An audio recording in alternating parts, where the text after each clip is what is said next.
Welcome to Rugby. I'm here on Free Sports, and we've got a very, very special show tonight. It's an absolute honour and a privilege for today's guest, and I think it's my favourite guest so far this year, Jonesy. Mate, honour and reverence. I think reverence is the word tonight. Malcolm, really. And do you know what? We've got some medals that we're going to talk through here and some accolades, but one, you know, I'm a real patriot, and a royalist. And for me, the OBE, I can't wait to ask Mal about his OBE and his experiences with the Queen. That right there is the pinnacle of anybody's existence. Do you reckon? Yeah, mate. Like the best thing ever, better than going to the moon, it'd be like to be like a knight. I've been knighted. Yes. And OBEs, MBEs, that type of royal recognition for me is the pinnacle, top of the tree. But it's great to have you, Mal. How are you? Thanks, mate. Yeah, I'm great. I'm terrific. Yeah. You've got some amazing awards, and your briefcase, which is sat next to you, and it's like it's got its own identity. It's like another person on the sofa. Yeah. It's seen some battles without a doubt, but we've picked a few out today to display. You've got the Newcastle Knights shirt there with every player who's ever played for the club. It's a commemorative jersey.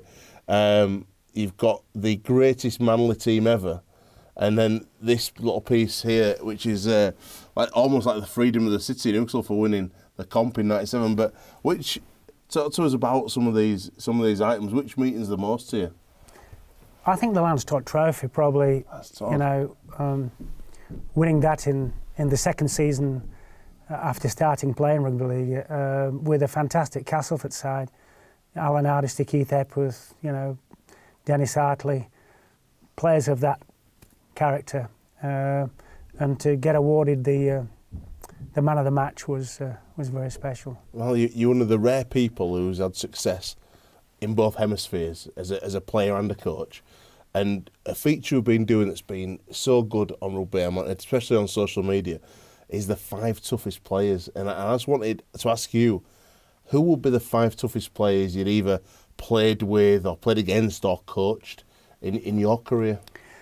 Look, start off with the front row. Can you order them? Or is it too hard? No, I'm not going to order them because I don't want to make out.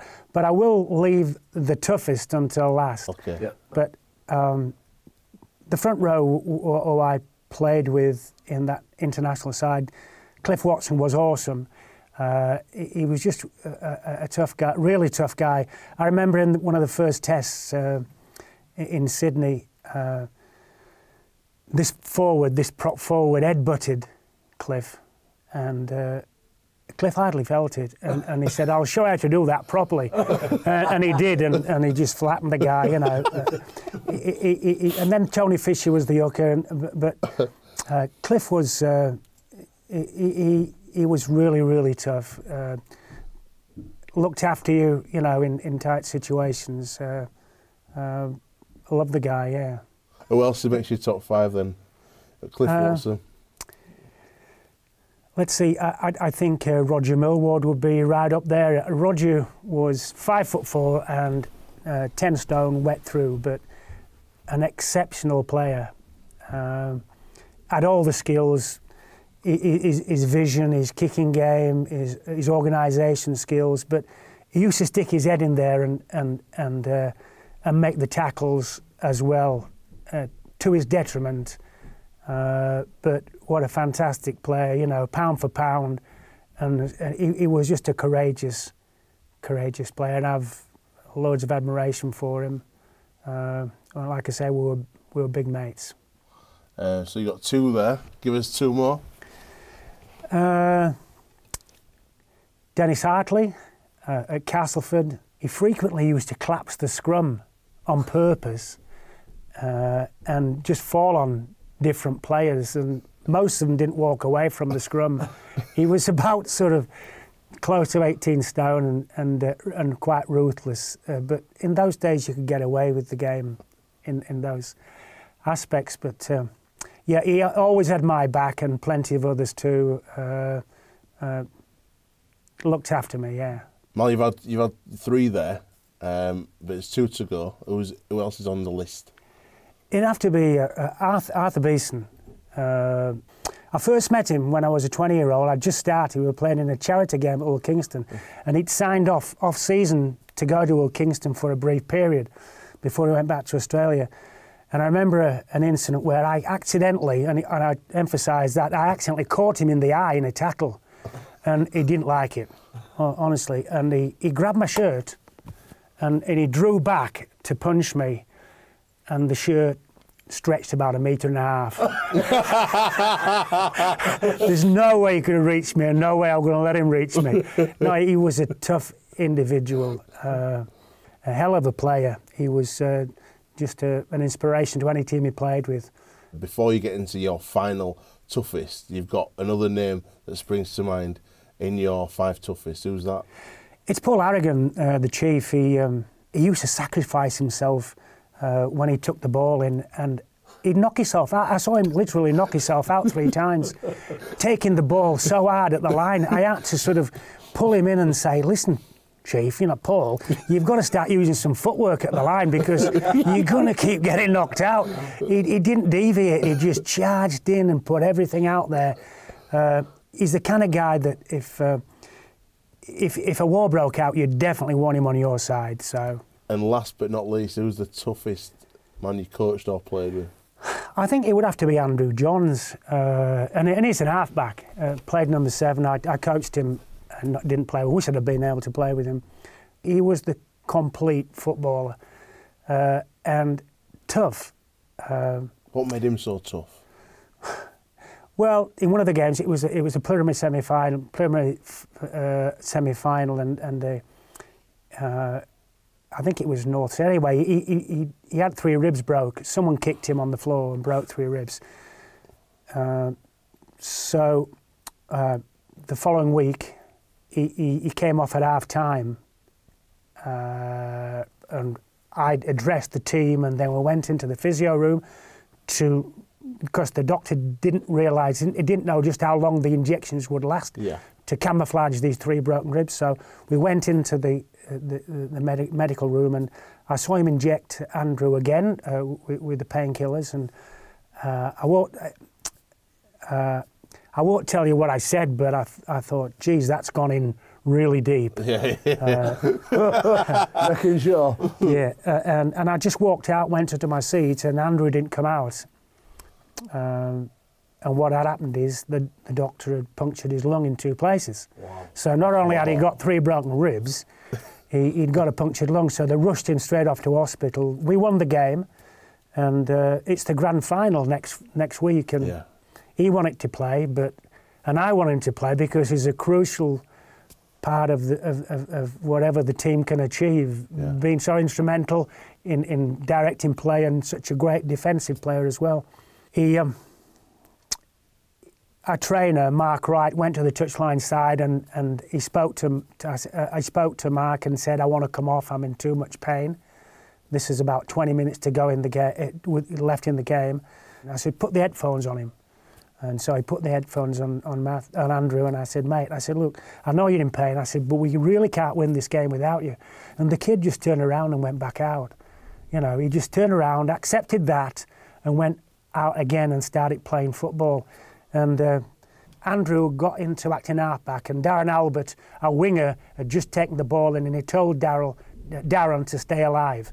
Matthews ready to drop a goal, and all the Manly side were anticipating that was what was going to happen. But Andrew read it instantly, shot down the short side. He said to Darren, stay alive. He beat the first player, engaged the second, and give Darren the ball under the sticks, with 15 metres out, and we won with 6 seconds to go. Wow. We won a grand final with 6 seconds to go, kicked the goal, 22-16. There you go. Absolutely outstanding. That leads us really nicely onto grand final memories from one of your ex-teammates, Big Keith Senior. Now, you've taken the field with him a number of times. What were you like in a grand final? Just in a grand final, what did he bring to the party? Pre-game, were he one who were having a laugh and a joke, or were he serious and tuned in? Sometimes I have to pinch myself when I look back at the team that I played with back in those sort of eras that day. In fact, whilst we were on the subject of NRL, when we played against Melbourne Storm at World Cup Challenge this year, we had to look back at who played in the prior game 10 years ago in 2008, and I'm just going through the team there with Brent Webb and Jamie Peacock and Keith Senior, and they're just world-class players, and I think Keith's one of those players that's got some real reverence about him as well. in Australia. Whenever you go around with him or Moz or Gaz Ellis, it's like the demigods out there. But I've said before, Grumpy Man, excellent player, but you can't make finals and win them that many times without people like Keith Senior. Let's go over now and catch up with Keith Senior as he gives us his grand final memories. You know, the grand final was played at Old Trafford, final game of the season. Obviously, there's not many major trophies to win in rugby league, and it is the theatre of dreams. It's you know, it's an exceptional stadium, and it's hyped up the way how it should be. Obviously, the Challenge Cup final with Leeds was a bit of an omen for me. So, been to numerous finals and come out on the back end of you know, the wrong end of the result. The grand final, like I say, it's the final game of the season, and if you finish the season off wrong, it tends to be a very, very long off season, and you're playing your career to win trophies and playing major finals, and like I said, the theatre of dreams, it is an exceptional stadium. The crowd is on top of you, and you know, the atmosphere is just electric, and you know, thankfully I've got a lot of fond memories from playing in some great grand finals over my career. Yeah, walking out of the tunnel, it's really special. Like I say, I'm one of them people that enjoys the atmosphere. I'm quite relaxed when it comes into a game. You know, you've got your certain individuals that like to bang their head against a big wall, and it takes them hours. So I remember Rob Burrow, you get to Headingley 2.5 hours before kick-off, and he sat there in his full kit. That's how he prepared, whereas I was a little bit more relaxed, and I like to enjoy the atmosphere, and that's the beauty of the grand final, is the fact that the atmosphere is absolutely electric. Walking out onto the tunnel with the fireworks and the music blaring, it's you know, it's surreal, and you know, just thinking about it, you get the shivers down your spine. You know, and I'm the one that's singing to the music rather than the one that's really focusing on the game, because I felt that I was quite fortunate that I could just flick the switch and I'd be prepared when it came to kick-off time. So you never know whether it's going to be your first or your last. So you know, just savouring the atmosphere is something that's an absolute electric feeling playing in a grand final. Like I say, it's the final game of the season, and it's a very, very long off-season dealing with a loss. And I remember the 2005 final loss, which I was injured for and didn't end up playing. And I remember before the game, just after the game, I saw Kevin Sinfield. Absolutely gutted he was. And I said to him, I said, you know, it's better to be involved and have the loss than not to be involved at all. And thinking about that years afterwards, it's something that I massively regret saying, because, you know, to be honest, losing is the worst feeling in the world. You know, to experience it is great. When you've experienced it, you know, to lose is devastating. And, you know, at the end of the day, it is a game. It is just a game, but it's the importance of, you know, of winning that with your mates that you've been working all season for. You know, to fall at the final hurdle is you know, it is heartbreaking, because you put so much effort and so much work into it throughout the season.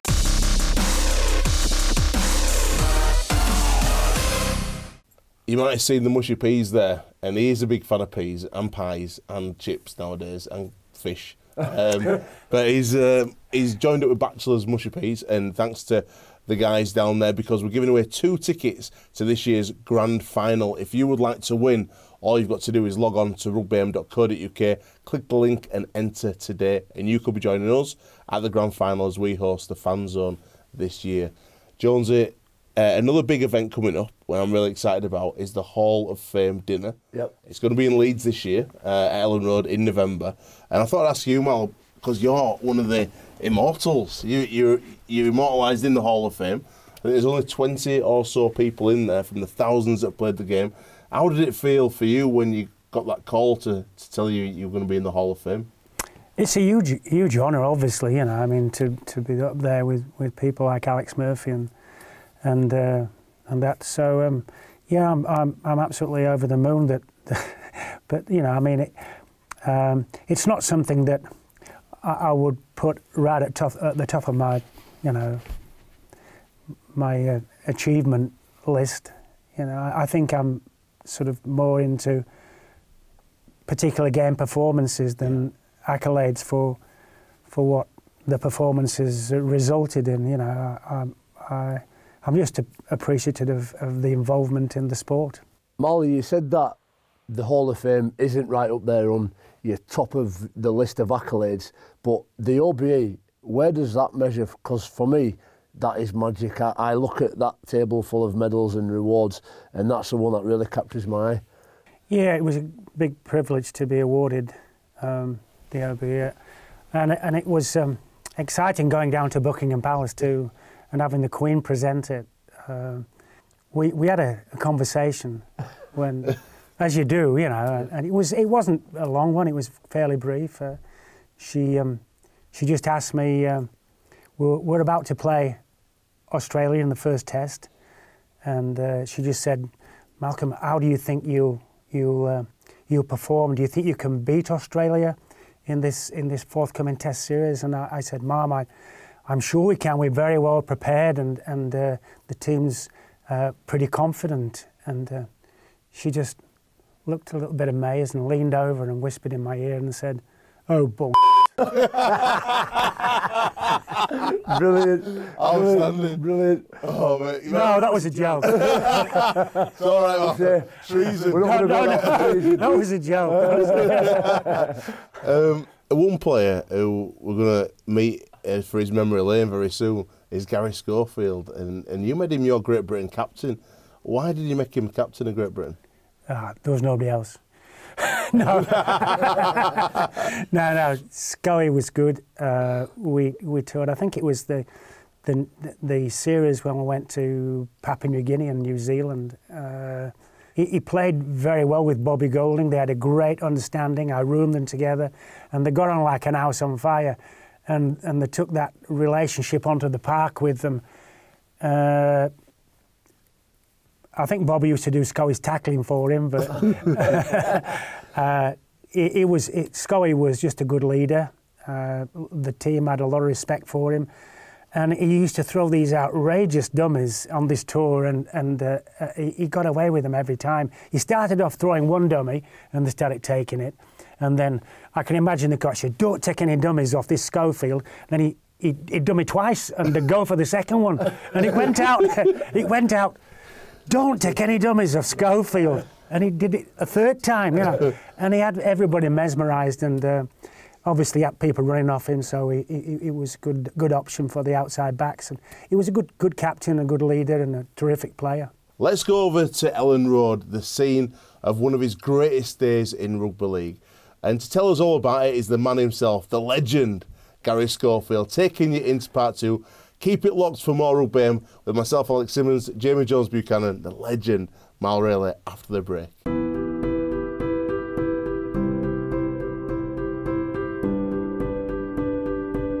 My name's Gary Schofield, OBE, and this is Memory Lane.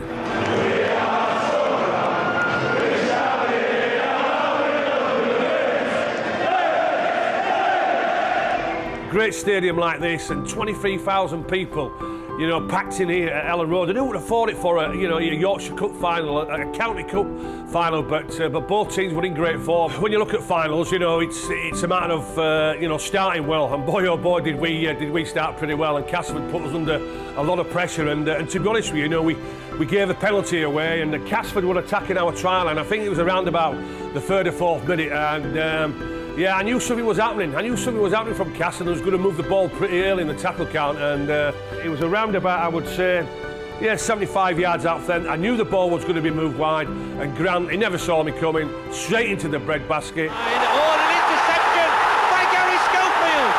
Chapman's going across to try and nail him. Schofield's got 40, 50, 55, 60 yards, and Schofield is in for the first try. Right to smile. It's his stock in trade. When you look at the field goal, what I got from there, it was around about 30 yards out. Cliff Lyons, I saw, was calling for the ball there. Gary Schofield attempts a drop at goal, and a roar tells you that he's successful.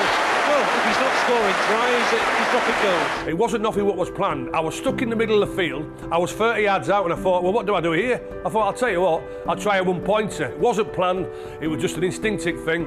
I was very happy that it got the point for us and took a bit of pressure off. So I say, yeah, the drop call just took a bit of pressure over because Casford were coming back into this game very well. As I said, with the quality players, well, they always were going to do that. And I say they scored a great try themselves. You know, classic Cass, that's what they were, and you expected that with the Beardmores, with Kevin Ward and with John Joyner, as I've mentioned from there and all. And yeah, the great try they scored. Giles Boothroyd just on the left-hand side, got them back into the game there. And Crooksy then, I tell you, that was the best game Crooksy ever played for Leeds, I can reassure you. He was absolutely outstanding. Broke the line. Gary Spencer, who's a quality loose full-back for Hood. He was even keeping Ettinghausen now. Ettinghausen couldn't get in at full-back because the way that Spencer were playing. Great support player from Gary, and I was just on the right-hand side. Oh, Brooks is broken through, and he's got at least 3 men alongside him. One of them is Spencer. The second is Schofield, and they won't stop him.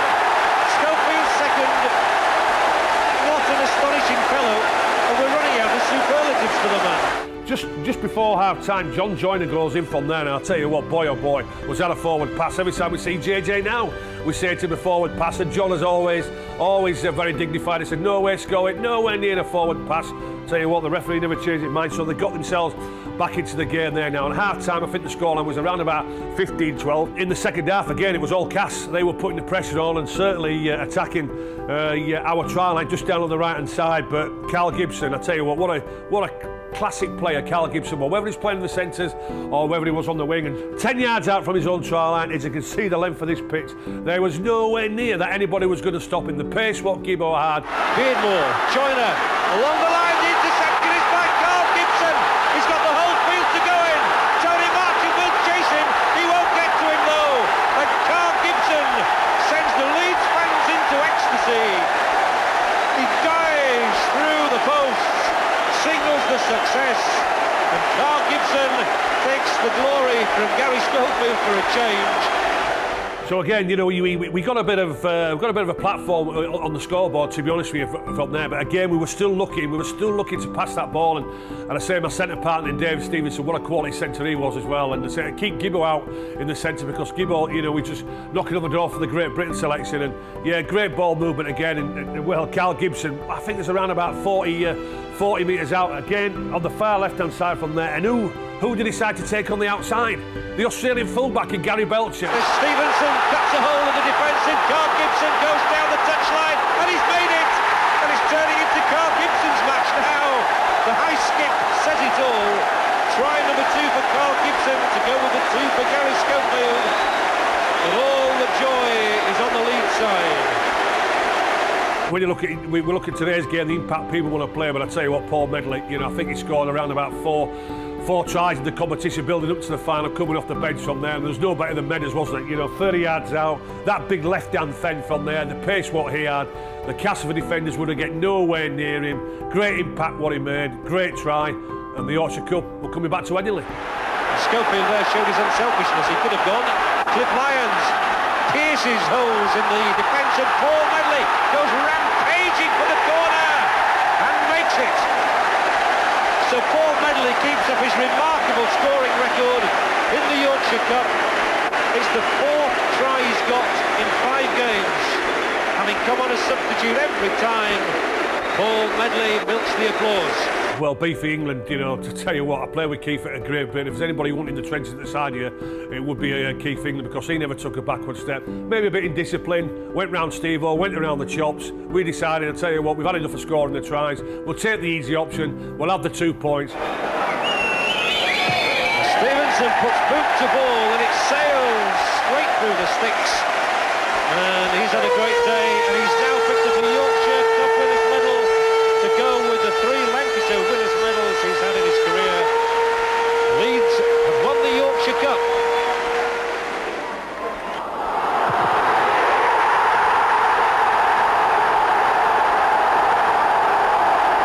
It was all about who wanted to be the champions of Yorkshire, and that day it was a classic game. The scoreline may have said that it was a one-sided game.